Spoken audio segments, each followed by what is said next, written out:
ಜಯ ಗುರುದೇವ ಬಸವಣ್ಣ, ಜಯ ಗುರುದೇವ ಬಸವಣ್ಣ, ಬಾಗೇವಾಡಿಯ ನಮ್ಮಣ್ಣ, ಬಾಗೇವಾಡಿಯ ನಮ್ಮಣ್ಣ.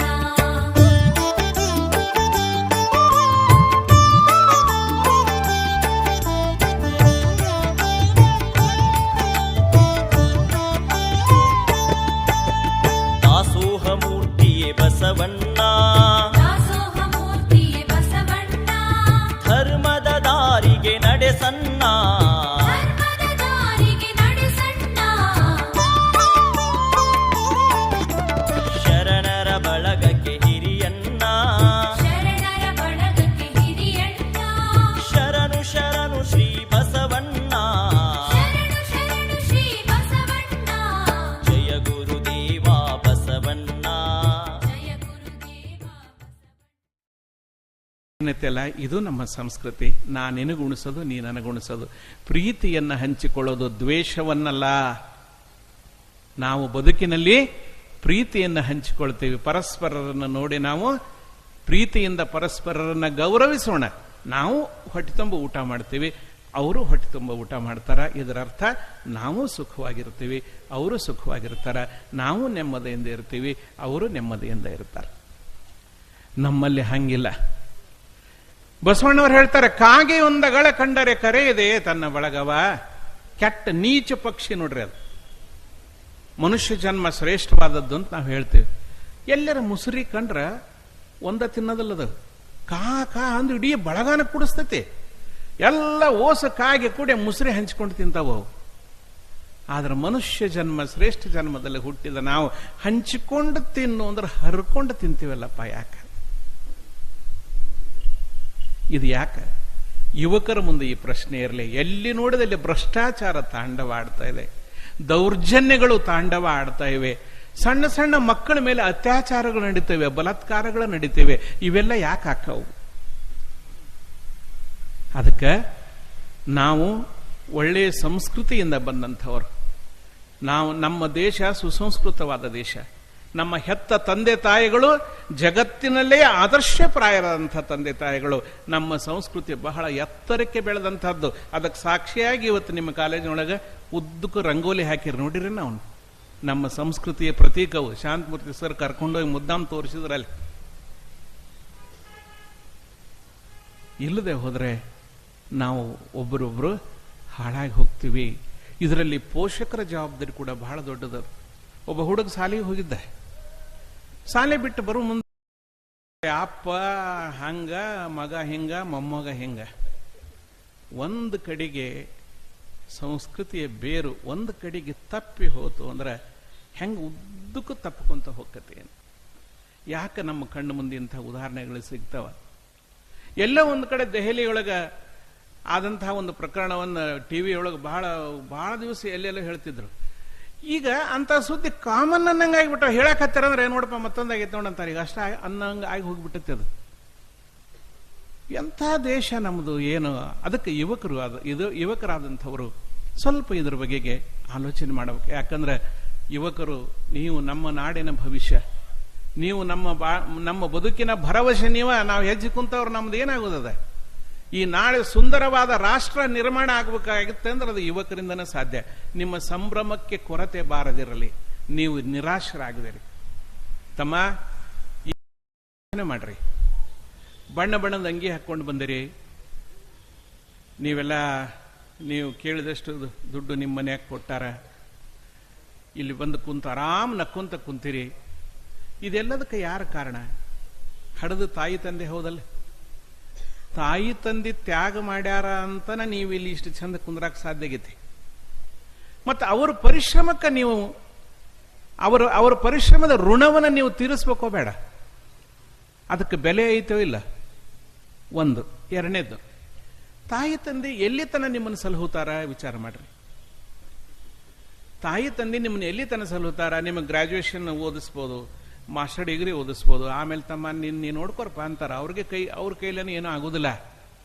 ಅವ್ರನ್ನ ನೀವು ಸಲಹಬೇಕಾದಂತಹ ಜವಾಬ್ದಾರಿ ಬರ್ತತಿ. ಮುಂದೊಂದು ದಿನ ನೀವು ಇಡೀ ಜೀವಮಾನ ಸುಖವಾಗಿರಬೇಕು ನಂಗಿದ್ರ ನಿಮ್ಮ ಬದುಕನ್ನು ನೀವೇ ರೂಪಿಸಿಕೊಳ್ಳಬೇಕು. ನಿಮ್ಮ ಬದುಕ ನಿಮ್ಮ ನಿಮ್ಮ ನಿಮ್ಮ ಸುಖವಾದ ಜೀವನಕ್ಕೆ ದಾರಿ ನೀವು ಹುಡುಕೋಬೇಕು. ನಿಮ್ಮ ಬದುಕನ್ನು ನೀವೇ ರೂಪಿಸಿಕೊಳ್ಬೇಕು. ಸುಂದರವಾದ ಬದುಕು ನೀವು ಕಟ್ಕೊಳ್ಳಿಲ್ಲ ಅಂದ್ರೆ ಇಡೀ ಜೀವಮಾನ ಕಷ್ಟಪಡ್ತೀರಿ.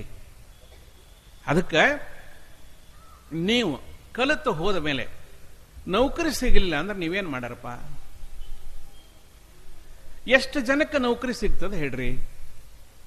ನಾ ಏನು ಹೇಳ್ತೀನಿ ಅಂದ್ರೆ, ನಿಮ್ಮಲ್ಲಿ ಪ್ರತಿಭಾವಂತರಿದ್ದವರು ನೀವು IAS ಮಾಡ್ರಿ, KAS ಮಾಡ್ರಿ, IPS ಮಾಡ್ರಿ. ಸಿದ್ದಯ್ಯ ಪುರಾಣಿಕರು ಹೇಳ್ತಾರಲ್ಲ, ಏನಾದರೂ ಆಗು ಮೊದಲು ಮಾನವನಾಗ, ಬೇಕಾದ ಮಾಡು. ಮಾನವೀಯತೆಯನ್ನು ಇಟ್ಕೊಂಡು ನೀವು ಬೇಕಾದಷ್ಟು ಎತ್ತರಕ್ಕೆ ನೀವು ಹೋಗ್ರಿ. ಬೇಡ ನಿಮ್ಮಲ್ಲಿ ಈ ರೀತಿಯಾಗಿ ಬಹಳ ಎತ್ತರಕ್ಕೆ ಬೆಳೆದಂತಹ ರಾಜಕಾರಣಿಗಳನ್ನು ನೀವು ನೋಡಿರ್ತೀರಿ. ಈಗ MBBS ಇಂಜಿನಿಯರಿಂಗು ಎಲ್ಲೆಲ್ಲೋ ಓದಕ್ಕೆ ಹೋಗಿರ್ತಾರೆ, ಅದು ಬಿಟ್ಟು ನೀವು ಬಂದಿರಿ. ಯಾವ ಕ್ಷೇತ್ರದೊಳಗೆ ಅದೇ ರೀ ಅಲ್ಲೇನ ನೀವು ಶ್ರೇಷ್ಠವಾದದ್ದನ್ನು ಸಾಧಿಸಬಹುದು. ಹೌದಲ್ಲ? ಅವ್ರು ಅಷ್ಟೇ ಅಲ್ಲ, ಎಲ್ಲೇ ಇದ್ರೂ ಕೂಡ ಅದರೊಳಗೆ ಶ್ರೇಷ್ಠವಾದದ್ದನ್ನು ಸಾಧಿಸಬಹುದು. ಇವತ್ತು ನಮ್ಮ ರಕ್ಷಣಾ ಮಂತ್ರಿಗಳು ಯಾರದಾರ ನಮ್ಮ ಕೇಂದ್ರದೊಳಗೆ? ನಿಮ್ಮ ಸಹೋದರಿ, ಹೌದಲ್ವಾ? ನಿರ್ಮಲಾ ಸೀತಾರಾಮನ್ ನಮ್ಮ ರಾಜ್ಯದಿಂದ ರಾಜ್ಯಸಭೆಗೆ ಆಯ್ಕೆಯಾಗಿ ಹೋದವರು. ಅವ್ರೇನು ಸೈನ್ಸ್ ಗ್ರಾಜುಯೇಟ್? ಅವರು ಎಕನಾಮಿಕ್ಸ್ ತಗೊಂಡು BA ಮಾಡಿದವರು, ಎಕನಾಮಿಕ್ಸ್ ತಗೊಂಡು ಜವಾಹರ್ಲಾಲ್ ನೆಹರು ವಿಶ್ವವಿದ್ಯಾಲಯದೊಳಗೆ MA ಮಾಡಿದವರು. ಇವತ್ತು ಈ ದೇಶದ ರಕ್ಷಣಾ ಮಂತ್ರಿಯಾಗಿ ನಿಂತಾರ. ಹೆಣ್ಮಕ್ಳು ಅರ್ಥ ಮಾಡ್ಕೊಡ್ರಿ, ನೀವು ಮನಸ್ಸು ಮಾಡಿದ್ರೆ ಏನಾದರೂ ನೀವು ಆಗಬಹುದು. Unless you put your special efforts. ಕನಸು ಕಾಣಬೇಕು, ಅದು ನನಸಾಗಬೇಕು ಅಂದ್ರೆ ಪ್ರಯತ್ನ ಮಾಡಬೇಕು. ಹೌದಲ್ಲ? Hard work, commitment, determination. ನಾ ಮಾಡೇ ತೀರ್ತೀನಿ ಅನ್ನುವಂತಹ ನಿಮ್ಮ ದೃಢವಾದ ಸಂಕಲ್ಪ, ಮಾಡೇ ತೀರ್ತೀನಿ ಅನ್ನುವಂತಹ ಬದ್ಧತೆ, ಅದಕ್ಕೆ ತಕ್ಕಂಗೆ ನಿಮ್ಮ ಪರಿಶ್ರಮ, ಇವು ಕೂಡಿದ್ರೆ ನೀವು ನಿರ್ಮಲಾ ಸೀತಾರಾಮನ್ ಹಾಕಿರಿ, ಮೋದಿನೂ ಹಾಕಿರಿ, ಇನ್ನೊಬ್ಬರು ಹಾಕಿರಿ. ಅದಕ್ಕೆ ನಾನು ಮೂಲ ಪ್ರಶ್ನೆಗೆ ಬರ್ತೀನಿ, ನಿಮ್ಮ ಮೂಲ ಪ್ರಶ್ನೆಗೆ ನಾನು ಬರ್ತೀನಿ. ಯುವಕರು ಇವತ್ತು ನಿರುದ್ಯೋಗ ಸಮಸ್ಯೆಯಿಂದ ಬಳಲ್ತಾ ಇದ್ದಾರೆ. ಬಹಳ ಜನ ನೀವು ಯುವ ಸಂಭ್ರಮದಲ್ಲಿದ್ದೀರಿ. ಅದಕ್ಕೆ ನಾ ಆರಂಭದೊಳಗಿದ್ದೆ, ನಿಮ್ಮ ಸಂಭ್ರಮಕ್ಕೆ ಕೊರತೆ ಬಾರದಿರಲಿ, ನೀವು ನಿರಾಶರಾಗಬೇಡ್ರಿ ಅಂತ ಹೇಳೇ ನಾ ಶುರು ಮಾಡೀನಿ. ಈ ದೇಶದೊಳಗೆ ನಿಮಗೆ ಭರವಸೆ ಕೊಡೋದ್ರ ಸಲುವಾಗಿ ಒಂದು ನಿಮಿಷ ಅವ್ರು ಮಾತಾಡ್ಲಿ.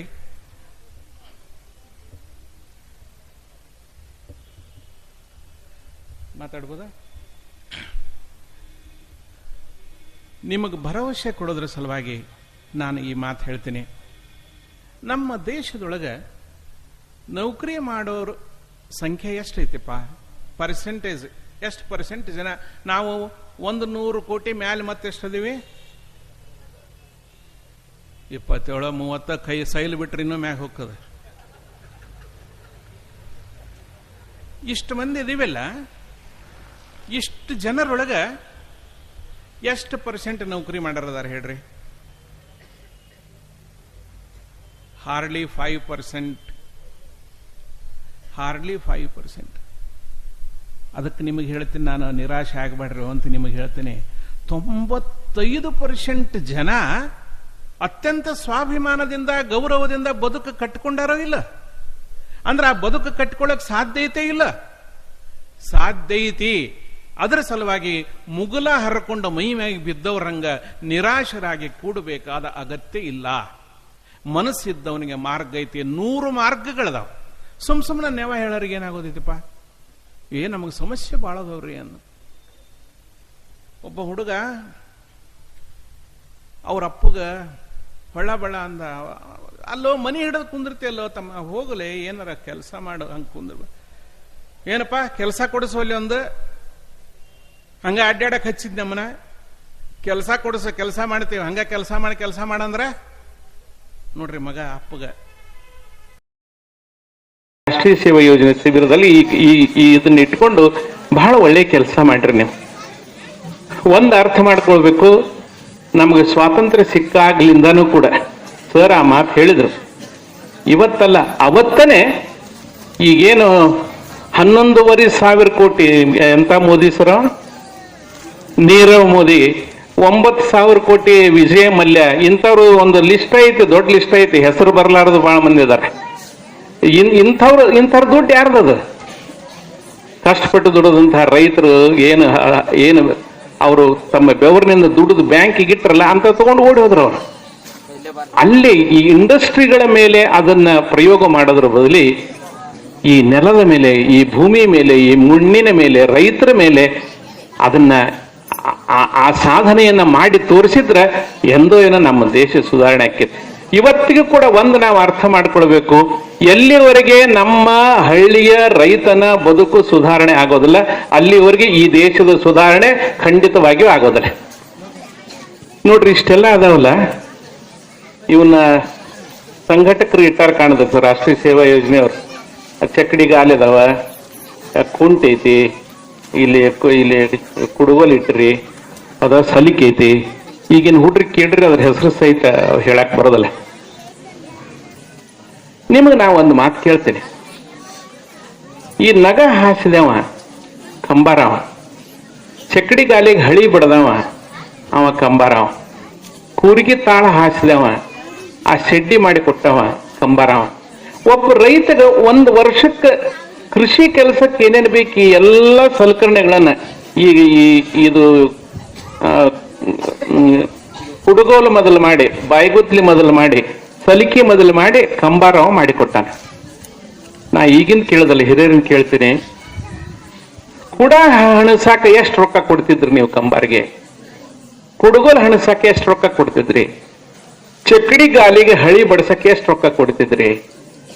ಗೊತ್ತಿಲ್ಲ, ರೊಕ್ಕನ ಕೊಟ್ಟಿಲ್ಲಲ್ಲ. ಕಂಬಾರ್ಗೆ ನಾವು ಎಂದು ದುಡ್ಡಿನ ಸಂಬಂಧನೇ ಇದ್ದಿಲ್ಲ. ನಮ್ಮ ಒಂದು ಹಳ್ಳಿಯೊಳಗ ಒಬ್ಬ ರೈತ ಬದುಕಿದ್ದ ಅಂತಂದ್ರೆ ಅವನ ಸುತ್ತು ಎಷ್ಟು ಕುಟುಂಬಗಳಿರ್ತಿದ್ವು. ಒಬ್ಬ ಕಂಬಾರವನ್ನ ಉದಾಹರಣೆ ತೋರಿ, ಸುಮ್ಮನೆ ಇಲ್ಲಿ ಕಣ್ಣು ಮುಂದದವ. ಇವಂಗ ಎಂದು ಈಗ ನೀವು ಒಂದು ಕುಡ ಹಣಸಕ್ ಹೋದ್ರಿ ಅಂದ್ರೆ ಇಷ್ಟು ರೂಪಾಯಿ ಅಂತ ಹೇಳ್ತಾನ. ಹಿಂದಕ್ಕ ಎಂದೂ ರೊಕ್ಕ ಕೊಟ್ಟು ಗೊತ್ತಿಲ್ಲ. ನನ್ನ ಮಗ ಕುಡ ಹಣಸಕ್ ಹೋದ ಅಂದ್ರೆ ಕಂಬಾರವಂಗ ಕುಡ ಕಾಸಿ ಅಷ್ಟೇ ಗೊತ್ತು. ಹಣೆ ನನ್ನ ಮಗನ ಹಣಿಬೇಕದ, ಅವ ಕಾಸು ಹೋಗಿ ಇವ್ ಹಣಿಬೇಕು ಬಹದ್ದೂರ. ಒಂದು ವರ್ಷಕ್ಕೆ ಹಾಕುವಷ್ಟು ಗಳ ಎಷ್ಟು ಮಾಡೀನಿ ಅಂತ ಅವಂಗ ಗೊತ್ತಿಲ್ಲ. ರಾಶಿ ಮೇಲೆ ಅವ ಬರ್ಬೇಕು, ಆ ರಾಶಿ ಒಳಗೆ ಕಂಬಾರ ಅವಂಗ ರೈತ ಪಾಲು ಕೊಡ್ಬೇಕು. ಊರೊಳಗ ಹಡಪದವ್ರು ಇದ್ರು ಅಂತಂದ್ರ, ಹಡಪದವ್ರು ಅಂದ್ರೆ ಒಂದ್ ನಮ್ಮನೆ ಮೆಡಿಕಲ್ ಆಫೀಸರ್ ಇದ್ದಂಗ ಅವ್ರು ಹಳ್ಳ್ಯಾಗ. ನಮ್ಮ ಮುಖ ಎಲ್ಲ ಚಂದ ಮಾಡ್ಯಾರ ಅವ್ರಲ್ಲ, ಕಟಿಂಗ್ ಮಾಡೋರು, ದಾಡಿ ಮಾಡೋರು. ಎಷ್ಟು ಸಲ ನಮ್ಮ ದಾಡಿ ಮಾಡ್ಯಾನ ಮನ್ಯಾಗ, ಎಷ್ಟು ಜನ ಕಟಿಂಗ್ ಮಾಡ್ಯಾರ. ಅದಕ್ಕೆ ರೊಕ್ಕಿಲ್ಲ, ರಾಶಿ ಮೇಲೆ ಬರ್ಬೇಕು. ಹೂಗಾರ ಮನೆಗೆ ಪತ್ರಿ ತಂದು ಕೊಟ್ರ ಪತ್ರಿ ಬುಟ್ಟಿ ಒಳಗೆ ಜೋಳ ಹಾಕಿ ಕೊಡ್ಬೇಕು. ಕಡಿಗಣ ಕಾಳು ಹೊಡೆದು ತಳವರ್ಗದವ್ರು ಬಂದ್ರೆ ಅದು ಅವ್ರಿಗೆ ಅಂತ ನಾವು ಅವ್ರಿಗೆ ಕೊಡ್ಬೇಕು. ರೈತರು ರಾಶಿ ಮಾಡಿದ್ರ ಹಾದಿ ಹಿಡಿದು ಹೋಗಿ ಬರುವಂತಹ ಜೋಗಿ ಜಂಗಮರು ಗೊತ್ತಿರ್ಲಾರ್ದ ಹೋದಗಿದಾರ ಅಂತ ಹೇಳಿ ರಸ್ತಾದಾಗ 3 ಗುಂಪಿ ಮಣ್ಣು ಹಾಕಾರ. ಆ 3 ಗುಂಪಿ ಮಣ್ಣು ಏನ್ ಹೇಳ್ತಿತ್ತು ಅಂದ್ರ, ರೈತ ನಾ ಇಲ್ಲೆಲ್ಲ ರಾಶಿ ಮಾಡೀನಿ, ನನ್ನ ರಾಶಿ ಮ್ಯಾಗ ಬಂದು ಹೋಗುತ್ತೆ, ನಾನು ಕರಿತೇನೆ ಅಂತ ಜಂಗಮರು ತಿಳ್ಕೋಬೇಕು. ಅದನ್ನ ರಾಶಿ ಮ್ಯಾಗ ಬರ್ಬೇಕು ಅಂದ್ರೆ ದಾರ್ಯಾಗ ಹೋಗೋರನ್ನ ಕರೆದ ಕೈ ಎತ್ತಿ ನೀಡಿದ ಧಣಿಗಳು ನಮ್ಮ ರೈತರು.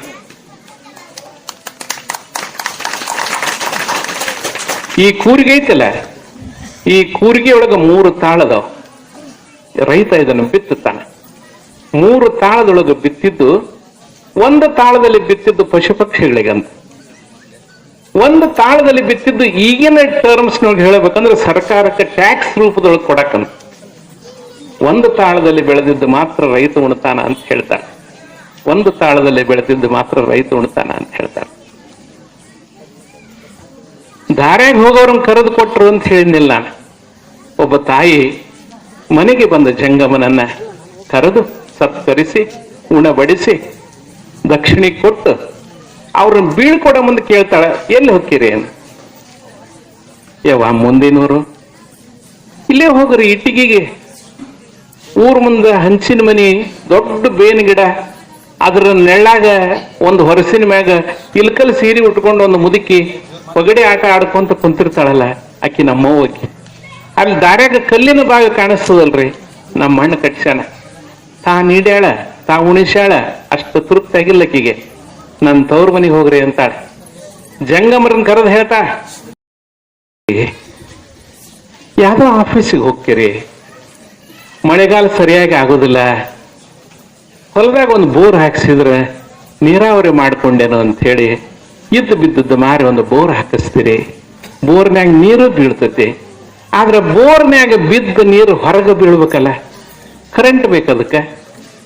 ಕರೆಂಟ್ ಬೇಕು ಅಂತ ಹೇಳಿ ಕರೆಂಟ್ ಆಫೀಸಿಗೆ ನೀವು ಅಡ್ಡಾಡಕ್ ಶುರು ಮಾಡಿದ್ರಿ ಅಂದ್ರೆ ಅಡ್ಡಾಡಿ ಅಡ್ಡಾಡಿ ನಿಮ್ಮ ಕಣ್ಣಾಗ ನೀರು ಬಂದವ, ವಿನಃ ಬೋರ್ನಾಗ ಏನ್ ನೀರು ಬರೋದಿಲ್ಲ. ಕೊಡ್ಬೇಕಲ್ಲ, ಪರ್ಮಿಷನ್ ಕೊಡ್ಬೇಕಲ್ಲ ಅವರು. ನೀವು ಏನಾರ ಕೈಯಿಂದ ಕೊಟ್ಟವ್ರು ಕೊಡ್ಬೇಕು, ಇದನ್ನ ಮಾರಿ ಬೋರ್ ಹಾಕಿರಿ, ಇನ್ನು ಬೇರೆ ಎಲ್ಲಿಂದ ತಂದು ಕೊಡ್ಬೇಕು? ಎಷ್ಟು ಸಂಕಟ ಬಿದ್ದು ರೈತ ಎಷ್ಟು ಶಪಿಸ್ತಾರ. ಹಂಗಾರೆ ಈ ವ್ಯವಸ್ಥೆ ನಮ್ದು ಹೆಂಗಿತ್ತು? ಮೊದಲು ನಾವೇನು ಕೊಡ್ತಿದ್ದಿಲ್ಲ, ನಾವು ತಾಲೂಕ್ ಕಚೇರಿಗಾಗಲಿ ಎಲ್ಲೇ ಹೋಗ್ಲಿ ನಾವೇನು ಕೊಡದಂಗೆ ಕೆಲಸ ಮಾಡ್ತಿದ್ವಿ. ಒಬ್ಬ ರೈತ ತಾಲೂಕ್ ಕಚೇರಿಗೆ ಹೋಗ್ಬೇಕಂದ್ರೆ ಮುಂಜಾನೆ ಎದ್ದು ಹೊಲದಾಗಿಂದ ಬರ ಮುಂದೆ ಚಲೋ ಒಂದ್ 4 ಬದ್ನಿಕಾಯಿ ಹರ್ಕೊಂಬರ, ಮನ್ಯಾಗ ಬರೋದ್ರಾಗ ಮಜ್ಜಿಗೆ ಮಾಡ್ತಿದ್ರು, ಹಂಗ ಒಂದು ಹೂ ಬೆಣ್ಣೆ ಕೈಯಾಗಿ ಹಿಡ್ಕೊಳ್ಳ ತಾಲೂಕ್ ಕಚೇರಿಗೆ ಹೋಗಮಂದ್ ದಾರ್ಯಾಗ ಹೋಗಮಂತ ತಹಸೀಲ್ದಾರ್ ಆಫೀಸ್ ಮುಂದೆ, ಮನಿನೂ ಅಲ್ಲೇ ಅಲ್ಲ, ಮನಿಗೆ ಹೋಗಿ ಸಾಹೇಬ್ರು ಕೊಟ್ಟು ಕಳಿಸ್ಯಾರ ನೋಡ್ರಿ ಅಂತೇಳಿ ಬದ್ನಿಕಾಯಿ ಬೆಣ್ಣೆ ಕೊಟ್ಟು ತನ್ನ ಕೆಲ್ಸಕ್ಕೆ ಹೋಗ. ಸಾಹೇಬ ಮಧ್ಯಾಹ್ನ ಊಟಕ್ಕೆ ಬರ್ಬೇಕು, ಇಷ್ಟು ಚಲೋ ಬೆಣ್ಣೆ, ಇಷ್ಟು ಚಲೋ ಬದ್ನಿಕಾಯಿ ಎಲ್ಲಿ ತಂದಿರಿ ಅಂತ ಕೇಳಿದ್ರೆ, ಏನ್ರಿ ಕೆಂಚಮ್ಮನಹಳ್ಳಿ ಗೌಡ್ರು ಬಂದಿದ್ರು, ನೀವ ಕಳಿಸಿದ್ರಿ ಅಂತ, ಕೊಟ್ಟು ಕಳಿಸಿರಂತ.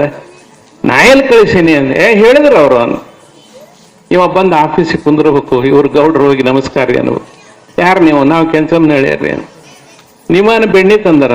ಸಾಹೇಬ್ರ ನಾ ಏನು ಕೊಂಡು ತಂದೇನ್ರಿ, ಮನ್ಯಾಗ ಮಾಡಿದ್ದು ಹೊಲ್ದನ್ 4 ಬದ್ನಿಕಾಯಿ, ಬರೇ ಕೈಲ ಬರಬಾರ್ದಂತ ಹಿಡ್ಕೊಂಡ್ ಬಂದಿದ್ದೆ, ಕೊಟ್ಟು ಬಂದೀನಿ. ಶಾಣ್ಯರದ್ರೇಳಿ ಎದಕ್ ಬಂದಿರಿ? ಆ ಕ್ಲಾರ್ಕನ್ ಕರ ದೂರ ಹೋಗೋರಪ್ಪ ಅವ್ರದ್ದೇನ್ ಕೆಲಸ ಮಾಡಿ ಕಳಿಸಿ ಬಿಡೋಣ. ಕೊಟ್ಟವ ಪ್ರೀತಿಯಿಂದ ಕೊಟ್ಟಿದ್ದ, ಕೊಟ್ಟವ ಪ್ರೀತಿಯಿಂದ ಕೊಟ್ಟಿದ್ದ, ಉಂಡವ ಪ್ರೀತಿಯಿಂದ ಉಂಡಿದ್ದ. ಇವತ್ತು ಕೊಡಬೇಕಾದ್ರೆ ಸಂಕಟ ಬಿದ್ದು ಹೆಂಡತಿ ಮೈ ಮಗಲ ಬಂಗಾರ ಮಾರಿ ಹಾಳಾಗಿ ಹೋಗ ಮಗನ ಅಂತ ಹೇಳಿ ತಗೊಂಡು ಹೋಗಿ ಕೊಡ್ತಾನಲ್ಲ, ಹಿಂಗ ದಿನ ಕೊಟ್ಟು ಕೊಟ್ಟು ಕೊಟ್ಟು ಕೊಟ್ಟು ಅದೆಲ್ಲ ಅನ್ಯಾಯ ದುಡ್ಡು ಬಂದು ಬಂದು ಬಂದು ದಿನಾ ಸೆರೆ ಕೊಡೋದು, ದಿನಾ ಸೆರೆ ಕೊಡೋದು. ಹಂಗಂತ ಹೇಳಿ ಸರ್ವಿಸ್ ಮುಗಿದಕ್ಕಿಂತ ಮೊದಲ ಈ ಮಕ್ಕಳು ಹಲಿಗೆ ಹೊಡಿಸಿಬಿಟ್ಟಿರ್ತಾರೆ. ಸರ್ವಿಸ್ ಅನ್ನಿಸೋದು ದಿನ ಕುಡಿದು ಎಲ್ಲಿ ಬರೋ ಪರಿಸ್ಥಿತಿ ಎಲ್ಲಿಗೆ ಬರ್ತದೆ? ಮನ್ಯಾಗ ಹೆಂಡ್ರು ಮಕ್ಕಳು ಸುಖವಾಗಿರ್ತಾರ ಅಂತ ಹೇಳಿದ್ರೆ ನೀವು, ಇವರು ತಂದದ್ದನ್ನ ಆಯ್ದಕ್ಕೆ ಲಕ್ಕಮ್ಮನ ಕತಿ ಕೇಳ್ತೇವಲ್ಲ ನಾವು. ಬಹಳ ಮಂದಿ ಹೆಣ್ಮಕ್ಳಿದ್ರಿ, ಅದಕ್ಕೆ ಹೇಳ್ತೀನಿ ನಿಮಗ.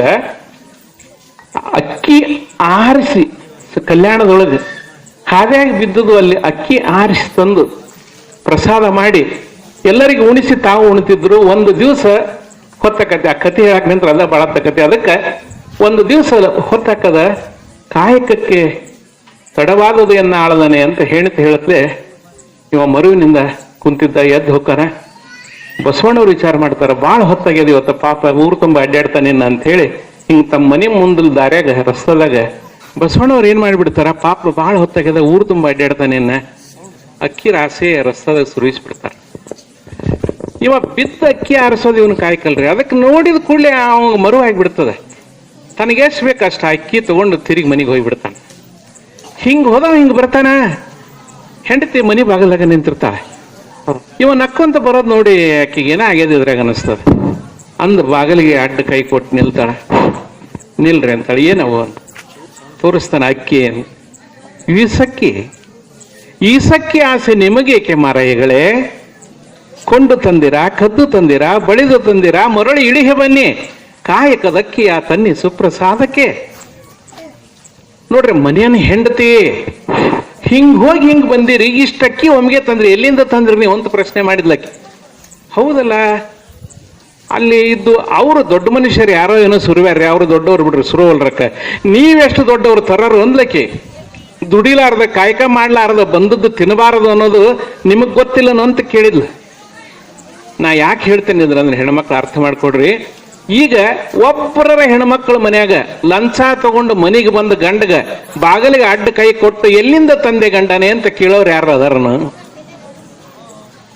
ಹಿಂಗಾಗಿ ಇವ್ರು ಕೇಳೋದಿಲ್ಲ, ಅವ್ರು ತರೋದು ಬಿಡೋದಿಲ್ಲ. ಆರೋಗ್ಯ ಹಾಳಾಗಿ ಮನೆಯನ್ನ ನೆಮ್ಮದಿ, ಶಾಂತಿ, ಭ್ರಷ್ಟಾಚಾರ ಎಲ್ಲ ಕಡೆ ತಾಂಡವ ಹೊಡೆದು ಎದುರ ಸಲುವಾಗಿ. ಈ ಕಾರಣವಾಗಿ ಅದಕ್ಕೆ ಒಬ್ಬ ರೈತನ ಬದುಕು ಎಷ್ಟು ನೆಮ್ಮದಿಯಿಂದ ತನ್ನ ಜೊತೆಗೆ ಒಬ್ಬ ಹೊಡಿದಂಡಿ ಊರಿದ್ರ ಡೋಣಿ ನಡೆಸುವಂತಹ ಆ ನಾವಿಕನಿಗೆ ರಾಶಿಯೊಳಗೆ ಪಾಲು ಕೊಡ್ಬೇಕು.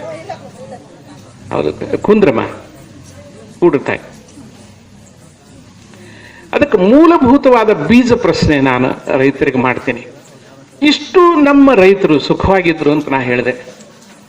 ಹೊಳೆ ದಾಟಿ ಮಕ್ಕಳು ಕೊಡೋದು ಬೇಡ ಅಂತಿದ್ರು. ಆಮೇಲೆ ನಮ್ಮ ಮಕ್ಕಳು ನೌಕರಿ ಮಾಡೋದು ಬೇಡ ಅಂತಿದ್ರು. ಯಾಕಂತಿದ್ರು ಅಂದ್ರೆ ಕಾಲಕ್ಕೆ ಸರಿಯಾಗಿ ಮಳೆ ಹಾಕಿತ್ತು.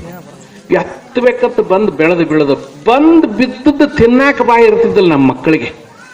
ಮದುವೆ ನಿಬ್ಬಣ ಇಡೀ ಊರು ಮಂದಿನ ಕೂಡಿ ಮದುವೆ ನಿಬ್ಬಣ ಮಾಡೋರು. ಜಗ್ಗ ಮಂದಿ ಬಂದಾರ. ಎಷ್ಟು ಮಂದಿ? 8 ಚಕ್ಕಡಿ. ಒಂದೊಂದು ಚಕ್ಕಡಿಯಾಗ 10 ಮಂದಿ ಬಂದಾರ ಅಂದ್ರು ಒಂದು 80 ಮಂದಿ, ಅದಕ್ಕಿಂತ ಹೆಚ್ಚಾಗಂಗಿಲ್ಲ. ಹೌದಾ? ಅವ್ರಿಗೆ ದಿನ ಒಂದೊಂದು ಊಟಕ್ಕೆ ಒಂದೊಂದು. ಇಷ್ಟು ಸುಖವಾಗಿದ್ದಂಥ ನಮ್ಮ ಜನ, ಹಾದ್ಯಾಗ ಹೋಗೋರ್ನ ಕರೆದು ನೀಡಿದಂಥ ನಮ್ಮ ಜನ, ನಮ್ಮ ರೈತರು. ಇವತ್ತು ಇಂತಹ ನಮ್ಮ ರೈತರನ್ನ ಸರ್ಕಾರದ ಮುಂದೆ 2 ಮಂಡಿ ಊರಿ 2 ಬಗಸಿ ಒಡ್ಡಿ ಭಿಕ್ಷಾ ಬೇಡುವಂತಹ ಪರಿಸ್ಥಿತಿ ತಂದು ಇಟ್ಟವ್ರು ಯಾರು ನಮ್ಮ ರೈತರಿಗೆ? ಈ ಪ್ರಶ್ನೆಯನ್ನ ನಾವು ಮಾಡಬೇಕಾಗಿದೆ.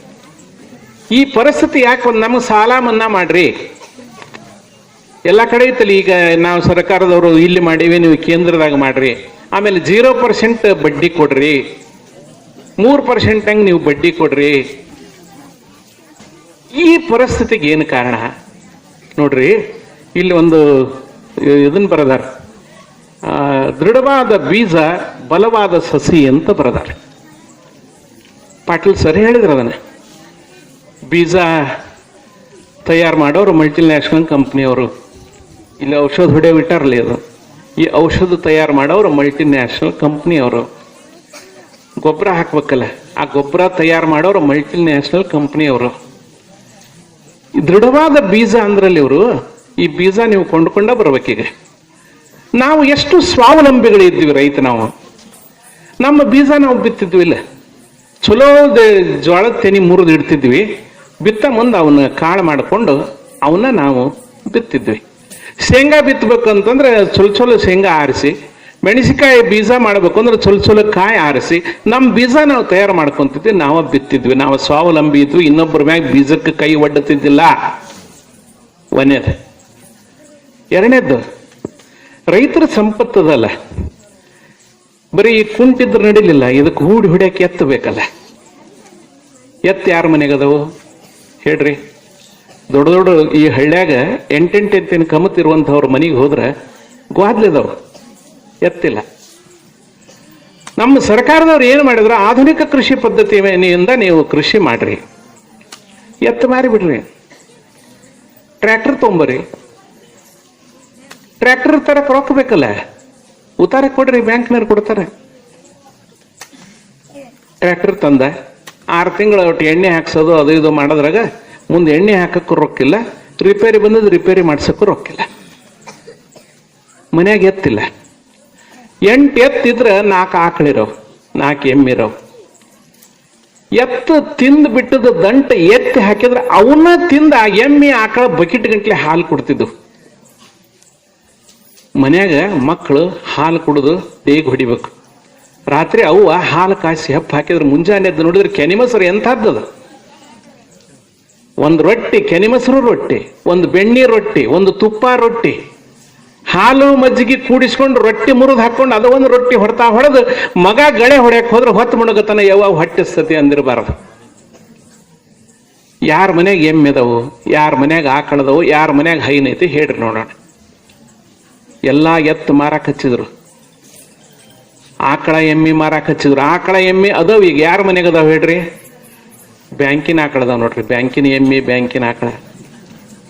ಬ್ಯಾಂಕ್ನವ್ರು ಸಾಲ ಕೊಟ್ಟಾರಲ್ಲ, ಅವು ಇದ್ರೆ ಅವು ಬಕೆಟ್ ಗಂಟ್ಲೆ ಹಿಂಡ್ತಾವ ಅಂತಾನೆ ತಿಳಿರಿ. ಹಿಂಡಿದ್ರು ನಮ್ಮ ಮಕ್ಕಳು ಹಾಲು ಕುಡಿಯಂಗಿಲ್ಲ.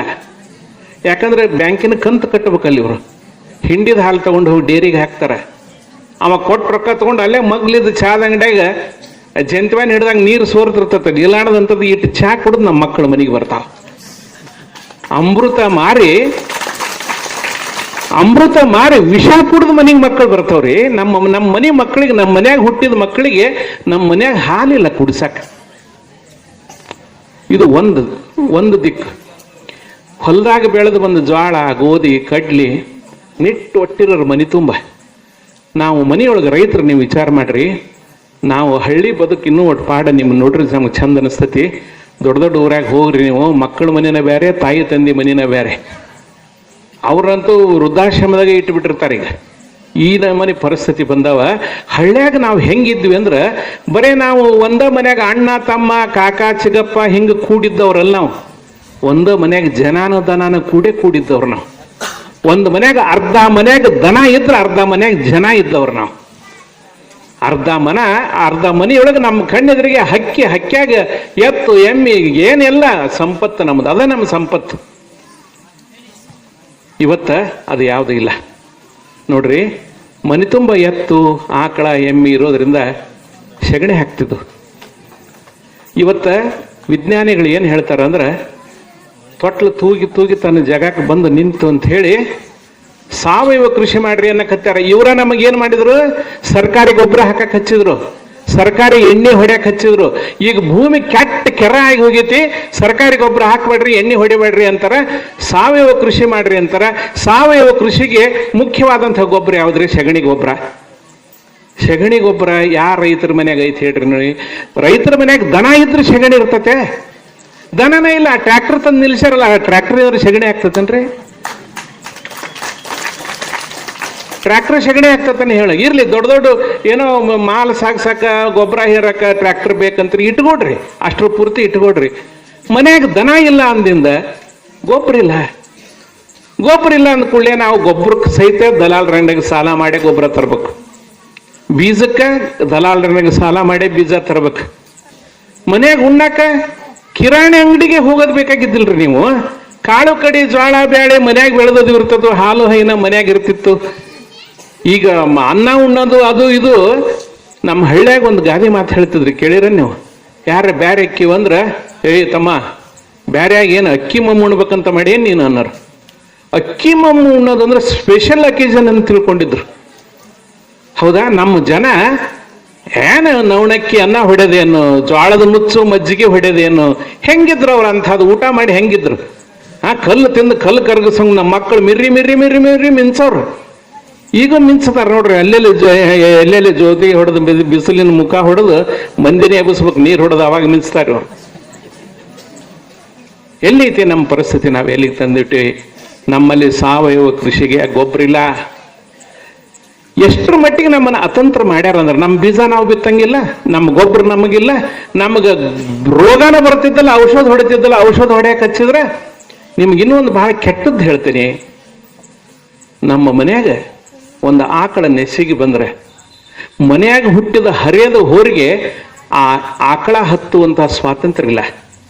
ನಾವು ನೆಸಿಗೆ ಬಂದ ಆಕಳ ದವಾಖಾನಿಗೆ ತಗೊಂಡು ಹೋಗ್ತೀವಿ, ಇಂಜೆಕ್ಷನ್ ಮಾಡಿಸ್ಕೊಂಡ್ ಬರ್ತೀವಿ. ಅದು ನಾಳೆ ನಮ್ಮ ಮನ್ಯಾಗ ಕರ ಹಾಕ್ತು ಅಂತಂದ್ರೆ ಅಮೇರಿಕದ ಬಣ್ಣ ಆಸ್ಟ್ರೇಲಿಯಾದ ಕೊಂಬ ಹತ್ಕೊಂಡು ನಮ್ಮ ಮನ್ಯಾಗ ಕರ ಅಡ್ಡಿಡ್ತೈತಿ. ನಾ ಯಾರಿಗೆ ಹುಟ್ಟಿನಿ? ನಮ್ಮ ಅಪ್ಪನ ಹೆಸರು ನಾ ಹೇಳ್ಬೇಕ್ರಿ, ಯಾರ್ದಾರ ಹೆಸರು ಹೇಳ್ಬೇಕನ್ನ ನಾನು? ನಮ್ಮ ದೇಶೀಯ ತಳಿಗಳನ್ನು ನಾವು ಕಳ್ಕೊಳಕ್ ಹತ್ತೀವಿ. ಎಲ್ಲಿ ತನಕ ನಾವು ಸ್ವಾವಲಂಬಿಗಳಾಗಿದ್ದಂತಹ ನಮ್ಮ ರೈತರನ್ನ ಅತಂತ್ರರನ್ನಾಗಿ ಈ ಪರಿಸ್ಥಿತಿಗೆ ತಂದಿಟ್ಟಂಥವ್ರು ಯಾರು ಅನ್ನೋದನ್ನ ನಾವು ಆಲೋಚನೆ ಮಾಡ್ಬೇಕು. ಒಂದು ಸ್ವಾಭಿಮಾನ ಎಂತಹದ್ದಂದ್ರೆ, ಎಂದೂ ಇನ್ನೊಬ್ಬರ ಮುಂದೆ ಕೈ ಒಡ್ಡದ ಮಕ್ಕಳು, ಕೈ ಎತ್ತಿ ನೀಡಿದಂತಹ ಮಕ್ಕಳು, ಮತ್ತೆ ಇನ್ನೊಬ್ಬರ ಮೇಲೆ ಅವಲಂಬನ ಆಗ್ಲಾರದ ಮಕ್ಕಳು. ಇವರ ಕೈ ಎತ್ತಿ ಒಬ್ಬ ಕಂಬಾರವ, ಒಬ್ಬ ಬಡಗೇರವ, ಒಬ್ಬ ಕುಂಬಾರವ, ಇಂಥ 108 ಸಮಾಜದ ಇತರ ಜನರಿಗೆ ಅನ್ನ ನೀಡಿದಂತಹ ಈ ರೈತರ ಬದುಕು ಇವತ್ತು ಸರ್ಕಾರದ ಮುಂದೆ ಕೈ ಒಡ್ಡಿ ಭಿಕ್ಷೆ ಬಿಡುವಂತಹ ಪರಿಸ್ಥಿತಿ ತಂದು ಇಟ್ಕೋಬೇಕಾದ್ರೆ ಈ ವ್ಯವಸ್ಥೆಗೆ ಯಾರು ಕಾರಣ? ಅದಕ್ಕೆ ಹಳ್ಳಿಯೊಳಗೆ ಹಿರಿಯರಾದವರು ಇದನ್ನ ಅರ್ಥ ಮಾಡ್ಕೋಬೇಕು. ಒಂದು ಬಹಳ ನೋವಿಂದ ನಾವೊಂದು ಮಾತು ಹೇಳ್ತೀನಿ. ಇವತ್ತು ನಮ್ಮದು ಪರಿಸ್ಥಿತಿ ಏನಾಗಿದೆ ಅಂದ್ರೆ, ನಾವೆಲ್ಲರೂ ಏನು ಮಾತಾಡ್ತೀವಿ? ಹೊಲದಾಗ ಬಿಸಿಲಾಗ ದುಡ್ದು ನಮಗೆ ಸಾಕ್ರಿ, ನಮ್ಮ ಮಕ್ಕಳ ಹತ್ರ ಆರಾಮಿದ್ರೆ ಸಾಕು, ಶಾಲೆ ಕಲಿಸಿ ನೌಕರಿ ಕಳಿಸಿಬಿಡ್ತೀನಿ. 20 ಎಕರೆ ಹೊಲ ಇರ್ತತಿ. ಮಗನಿಗೆ ಚಲೋದ ಕೃಷಿಯೊಳಗೆ ಏನಾದರೂ ಸುಧಾರಿತ ಬೇಸಾಯ ಮಾಡಲಿ ಅಂತ ಅನ್ನೋದಿಲ್ಲ. ಮೋಹನ್ ರೆಡ್ಡಿ ಸರ್ ಅಂತಾರೆ, ಒಂದು ಕಾಲು ಬಿದ್ದು ನಿಮ್ಮ ಕಾಲೇಜ್ನಾಗ ಒಂದು ಪ್ಯೂನ್ ನೌಕರಿ ಅಂತಂತ ನನಗೆ ಕೊಡಿಸ್ರಿ ಅಂತಾರ. 20 ಎಕರೆ ಹೊಲ ಇರೋ ಧಣಿ ಟೇಬಲ್ ಹೊರಸ ಸಿಪಾಯಿ ನೌಕರಿ ಮಾಡಕ್ ತಯಾರಾಕರ, ಇನ್ನೊಬ್ಬರಿಗೆ ಕೈ ಎತ್ತಿ ನೀಡೋ ಧಣಿಯಾಗಿ ಬಾಳಂದ್ರೆ ಬದುಕುದಿಲ್ಲ. ನಾವು ಇದರಿಂದ ವಿಮುಖರಾಗಕತ್ತೀವಿ. ನಮ್ಮ ಯುವಕರು NSS ವಿದ್ಯಾರ್ಥಿಗಳು ಬಹಳ ಮಂದಿಗೆ ನಾ ಇದನ್ನು ಹೇಳ್ತೇನೆ. ಕಾಲೇಜ್ನೊಳಗೆ, ನಿಮ್ಮ ಕಾಲೇಜ್ನೊಳಗೂ ಕೂಡ ನಾ ಈ ಮಾತು ಹೇಳಿರ್ಬೋದು. ಈ ದೇಶದೊಳಗೆ ನೌಕರಿ ಮಾಡೋರು ಎಷ್ಟು % ಜನ ಅದಾರ ಅಂದ್ರೆ ಬರೀ 5% ಜನ ಅದಾರ. 5% ಜನ ಅದಾರ. 95% ಜನ ಈ 5% ಜನರಿಗೆ ಕೈ ಎತ್ತಿ ನೀಡ್ತಾರ. ಕೈ ಎತ್ತಿ ನೀಡ್ತಾರ? ಮತ್ತು ಅವರು ಸುಖವಾಗಿಲ್ಲೇನು? ಇನ್ನು 95% ಜನ ಏನದ ಅವರು ಸುಖವಾಗಿಲ್ಲೇನು? ಅದಕ್ಕೆ ನೋಡ್ರಿ, ನಾ ಏನು ಹೇಳ್ತೀನಿ, ಅಲ್ಲಿ ಹೇಳಿನಿ ಇಲ್ಲಿ ಹೇಳ್ತೀನಿ, ನೀವು ಕಾಲೇಜ್ನೊಳಗೆ ನೀವು ವಿದ್ಯಾಭ್ಯಾಸ ಮಾಡ್ತೀರಿ, ಬೇಕಾದಷ್ಟು ಕಲೀರಿ. ನೀವು MSc ಮಾಡ್ರಿ, ಡಾಕ್ಟರ್ ಆಗೋರಾಗ್ರಿ, ಇಂಜಿನಿಯರ್ ಆಗ್ರಿ, ನೌಕರಿ ಮಾಡೋರು ಮಾಡ್ರಿ, IAS ಮಾಡ್ರಿ, KS ಮಾಡ್ರಿ, ಬೇಕಾದ್ ಮಾಡ್ರಿ. ಆದ್ರೆ ಯಾವುದು ಆಗಲಿಲ್ಲ ಅಂದ್ರೆ ನಾನು ನಿರುದ್ಯೋಗಿ ಅದೇನಿ ಅಂತ ಮನೆ ಹಿಡಿದು ಕುಂದ್ರಬೇಡ್ರಿ. ನಿಮ್ಮ ಅಪ್ಪ ಅವ್ವ ಹಿರಿಯರು ಮಾಡಿದ ಹೊಲ ಐತ್ರಿ ತಮ್ಮ. ನಾನು ಹೇಳಿದ್ನಲ್ಲ, ನಾನು ರಿಟೈರ್ ಆಗ ಮುಂದೆ ನನಗೆ ಒಂದು ತಿಂಗಳಿಗೆ 1,10,000 ರೂಪಾಯಿ ಸಂಬಳ ಇತ್ತು. 1ನೇ ತಾರೀಕಿಗೆ ಬಂದ್ರೆ ಇನ್ನೊಬ್ರು ಮುಂದೆ ನಾ ಕೈ ಒಡ್ಬೇಕು, ನನ್ನ ಸಂಬಳ ನನಗೆ ಕೊಡ್ರಿ ಅಂತ ಹೇಳಿ. ಬಹಳ ನಾ ಏನು ಮಾಡಿದೆ, ನನ್ನ ಹೆಂಡ್ರು ಮಕ್ಕಳು ಸಲಹಿದೆ, ನಾನು ಸಮಾಜಕ್ಕೆ ಏನು ಮಾಡಿದೆ, ನನ್ನ ಪೂರ್ತಿ ನಾ ಸುಖವಾಗಿದೆ. ಸಮಾಜಕ್ಕೆ ನಾ ಏನು ಮಾಡೀನಿ ಹೇಳ್ರಿ, ಏನು ಒಳ್ಳೇದು ಮಾಡೀನಿ ನಾ ಹೇಳ್ರಿ. ಅದಕ್ಕೆ ನನ್ನ ಆಸೆ ಏನು ಅಂತಂದ್ರೆ, ನಮ್ಮ ಮಕ್ಕಳು ಈ ನೌಕರಿ ಸಿಗಲಿಲ್ಲ ಅಂತ ಹೇಳಿ ಅಂದ್ಕೊಂಡು ಕುಂದ್ರೋದಕ್ಕಿಂತ ಲಕ್ಷ ಮೇಲೆ 10,000 ಸಂಬಳ ತಗೊಳ್ಳುವಂಥ ನನ್ನಂಥವ್ರನ್ನ 10 ಮಂದಿ ದುಡಿಸ್ಕೊಂಡು ಕೈ ಎತ್ತಿ ಸಂಬಳ ಕೊಡೋ ಧಣಿಗಳಾಗಿ ನಮ್ಮ ಮಕ್ಕಳು ಬೆಳಿಬೇಕು. ಒಬ್ಬೊಬ್ರು ಒಂದೊಂದು ಸಂಸ್ಥೆಯಾಗಿ ನಮ್ಮ ಮಕ್ಕಳು ಬೆಳಿಬೇಕು, ಹಂಗೆ ಅವ್ರನ್ನ ಬೆಳೆಸ್ಬೇಕು. ನಾನು ಕರ್ನಾಟಕದ ಬಾರ್ಡರ್ ಉಮದಿ ಅಂತ ಬರ್ತದೆ, ಮಹಾರಾಷ್ಟ್ರ ಏರಿಯಾ ಅದು. ಅಲ್ಲಿ ಇಂಥದ್ದು ಒಂದು ಸಾಲಿ ಕಾರ್ಯಕ್ರಮಕ್ಕೆ ಹೋಗಿದ್ದೆ ಸರ್. ನಾನು ಅಲ್ಲಿ ಗುಡ್ಡಾಪುರ ದಾನಮ್ಮದೇವಿ ದೇವಸ್ಥಾನ ಅಲ್ಲಿ ಭಾಳ ಹತ್ತಿರ ಆಗ್ತದೆ. ಅಲ್ಲೆಲ್ಲ ಭೂಮಿ ನೀವು ನೋಡಿದ್ರಿ ಅಂದ್ರೆ ಹಸಿರು ಕಟ್ಟಗ ನೆಲ, ಬರೀ ಕಟ್ಟಗದ ಕಲ್ಲು, ಹೇಡಿ ಕಲ್ಲು ಇರ್ತದಲ್ಲ, ಅಂಥದ್ದು ಮಣ್ಣು ಸಿಗೋದಿಲ್ಲ ನಿಮಗೆ, ಮಣ್ಣು ಸಿಗೋದಿಲ್ಲ. ಅಲ್ಲಿ ಅವರು ದ್ರಾಕ್ಷಿ ಬೆಳಿತಾರೆ, ದಾಳಿಂಬೆ ಬೆಳಿತಾರೆ. ಅದಕ್ಕೆ ನೀರು ಎಲ್ಲಿದೆ ಅಂದ್ರೆ ಬೋರ್ ಹಾಕಿಸ್ತಾರೆ. ಬೋರ್ 1100 ಫೂಟ್ ಒಳಗೆ ಹೋಗ್ತಾರೆ. 1100 ಫೂಟ್ ಹೋದ್ರೆ 1.5 ಇಂಚು 2 ಇಂಚು ನೀರು ಬರ್ತೈತಿ. ಅದನ್ನು ಡ್ರಿಪ್ ಇರಿಗೇಷನ್ ಮಾಡಿ, ಡ್ರಿಪ್ ಇರಿಗೇಷನ್ ಮೂಲಕ ಒಂದೊಂದು ಇಂತಹ ಸಸಿಗೆ ಆ ನೀರು ಉಣಿಸಿ ಬೇರೆಯವ್ರ ಸಹಾಯದಿಂದ ಬದುಕಬೇಕು ಅನ್ನತಕ್ಕಂಥ ಆಸೆನ ಬಿಟ್ಬಿಡ್ಬೇಕು. ನಮ್ಮ ಕಾಲ ಮೇಲೆ ನಾವು ನಿಂತ್ಕೋಬೇಕು. ನಮ್ಮ ಸ್ವಂತ ದುಡಿಮೆಯಿಂದ ನಾವು ಬದುಕಬೇಕು. ಕಂಡವ್ರ ಕಾಸಿಗೆ ಆಸೆ ಪಡಬಾರದು. ಆ ಕಾಸನ್ನ ದುರ್ವಾಸನೆ ಅಂತ ತಿಳ್ಕೋಬೇಕು. ಹಣದಲ್ಲಿ ನಾವು ಶ್ರೀಮಂತಿಕೆನ ಕಾಣಕ್ ಆಗೋದಿಲ್ಲ, ಗುಣದಲ್ಲಿ ಕಾಣಬೇಕು. ಆ ಭಾವನೆ ಯಾವಾಗ ನಮ್ಮಲ್ಲಿ ಶಾಶ್ವತವಾಗಿರುತ್ತೋ ಆವಾಗ ನಮ್ಮಂತಹ ಶ್ರೀಮಂತರು ಈ ಪ್ರಪಂಚದಲ್ಲಿ ಯಾರೂ ಇರೋದಿಲ್ಲ. ಈ ಸತ್ಯನ ನಾವೆಲ್ಲರೂ ತಿಳ್ಕೊಂಡು ಬದುಕಬೇಕು. ಬಸವಣ್ಣವರು ತನ್ನ ವಚನದಲ್ಲಿ ಹೇಳ್ತಾರೆ, ಕೃಷಿಕೃತ್ಯ ಕಾಯಕವ ಮಾಡುವ ಸದ್ಭಕ್ತನ ಪಾದಂಗಳ ತೋರಿಸಿ ಎನ್ನ ಬದುಕಿಸಯ್ಯ. ಆತನ ತನು ಶುದ್ಧ, ಮನಶುದ್ಧ, ಭಾವಶುದ್ಧ. ಆತನ ಮನವಿಗೆ ಹೋಗಿ ಲಿಂಗ ಪೂಜೆ ಕೈಗೊಂಡ ಗುರುವಿನ ಜೀವನ ಪಾವನ ನೋಡ ನಮ್ಮ ಕೂಡಲ ಸಂಗಮ ದೇವ ಅಂತ ಹೇಳಿ ವಚನಕಾರರು ಹೇಳ್ತಾರೆ. ಅಂದ್ರೆ ರೈತಾಪಿತನ ಅಂದ್ರೆ ಅಷ್ಟು ಶ್ರೇಷ್ಠವಾದದ್ದು. ಜಗತ್ತಿನ 84 ಲಕ್ಷ ಜೀವಿಗಳು ಅಂತೇಳಿ ಕನಕದಾಸರು ಹೇಳ್ತಾರಲ್ಲ, 84 ಲಕ್ಷ ಜೀವಿಗಳಿಗೂ ಅನ್ನ ಕೊಟ್ಟಿರ್ತಕ್ಕಂಥ ಪುಣ್ಯಾತ್ಮ ಯಾರಾದ್ರೂ ಇದ್ರೆ ಅದು ರೈತ ಮಾತ್ರ. ಕುವೆಂಪು ಒಂದ್ ಕಡೆ ಬರೀತಾರೆ, ರಾಜ್ಯಗಳೆಳೆಯಲಿ ರಾಜ್ಯಗಳು ರುಚಿಸಲಿ ಆರಲಿ ಗದ್ದಿಗೆ ಮುಕುಟಗಳು, ಮುತ್ತಿಗೆ ಹಾಕಲಿ ಸೈನಿಕರೆಲ್ಲ ಬಿತ್ತುವುದು ಬಿಡುವುದೇ ಇಲ್ಲ, ನೇಗಿಲ ಕುಲದೊಳಗೆ ಅಡಗಿದೆ ಕರ್ಮ, ನೇಗಿಲ ಮೇಲೆಯೇ ನಿಂತಿದೆ ಧರ್ಮ ಅಂತೇಳಿ ಕುವೆಂಪುರವರು ಬರೀತಾರೆ. ಅಂದ್ರೆ ನಾವೆಲ್ಲ ನಮ್ಮ ಧರ್ಮಗಳು ಎಷ್ಟೆಷ್ಟು ಶ್ರೇಷ್ಠ ಅಂತ ನಾವೆಲ್ಲ ಅಂದ್ಕೊಂಡಿದ್ದೀವೋ, ರೈತನ ಕುಲ 3 ವರ್ಷ ನೇಗಿಲ ಕುಲ ನೆಲಕ್ಕೆ ಹೋಗದಿದ್ರೆ 3 ವರ್ಷ ಈ ಜಗತ್ತಲ್ಲಿ ಯಾವ ಧರ್ಮನೂ ಉಳಿಯೋದಿಲ್ಲ. ರೈತ ಇರೋದಕ್ಕೆ ಜಗತ್ತು ಬದುಕಿರೋದು, ನಾವೆಲ್ಲ ಬದುಕಿರೋದು. ರೈತನ ಆಶೀರ್ವಾದ, ರೈತನ ಕರುಣೆಯಿಂದ ನಾವೆಲ್ಲ ಬದುಕ್ತಾ ಇದ್ದೀವಿ.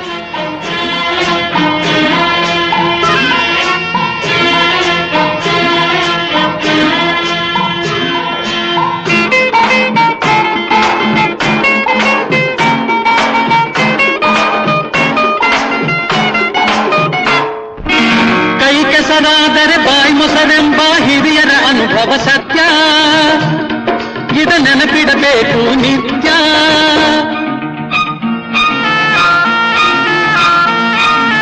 ಕೈ ಕೆಸರಾದರೆ ಬಾಯಿ ಮೊಸರೆಂಬ ಹಿರಿಯರ ಅನುಭವ ಸತ್ಯ, ಇದ ನೆನಪಿಡಬೇಕು ನಿತ್ಯ. ದುಡಿಮೆಯ ನಂಬಿ ಬದುಕು, ದುಡಿಮೆಯ ನಂಬಿ ಬದುಕು, ಅದರಲ್ಲಿ ದೇವರ ಹುಡುಕು. ಬಾಳಲಿ ಬರುವುದು ಬೆಳಕು, ನಮ್ಮ ಬಾಳಲಿ ಬರುವುದು ಬೆಳಕು. ಆಗದು ಎಂದು ಕೈಲಾಗದು ಎಂದು ಕೈಕಟ್ಟಿ ಕುಳಿತರೆ ಸಾಗದು ಕೆಲಸವು ಮುಂದೆ. ಮನಸೊಂದಿದ್ದರೆ ಮಾರ್ಗವು ಉಂಟು, ಕೆಚ್ಚದೆ ಇರಬೇಕೆಂದೆಂದು. ಆಗದು ಎಂದು ಕೈಲಾಗದು ಎಂದು ಕೈಕಟ್ಟಿ ಕುಳಿತರೆ ಸಾಗದು ಕೆಲಸವು ಮುಂದೆ, ಸಾಗದು ಕೆಲಸವು. ತಿದ್ದಿ ತೀಡಿ ಪದ ಹಿಂಗ ಬರದ ನಿಮ್ ಮುಂದಾಡಿ ಬರಿ, ತಪ್ಪು ತಡಿ ಇದ್ದರ ಮಾಪಿ ಮಾಡಿ ಕ್ಷಮ ಮಾಡರಿ ಮಾಪಿ ಕ್ಷಮ ಮಾಡರಿ ನಿಮ್ಮ ಪುಣ್ಯದಿಂದ ಬಂದ ತುತ್ತ ಅನ್ನ ಉಂತೆವರಿ ಕೈ ಮುಗಿದೇವ ನಮ್ಮ ಚಾನಲ್ಲಿಗೆ ಸಬ್ಸ್ಕ್ರೈಬ್ ಆಗರಿ ಸದಾ ನಮ್ಮ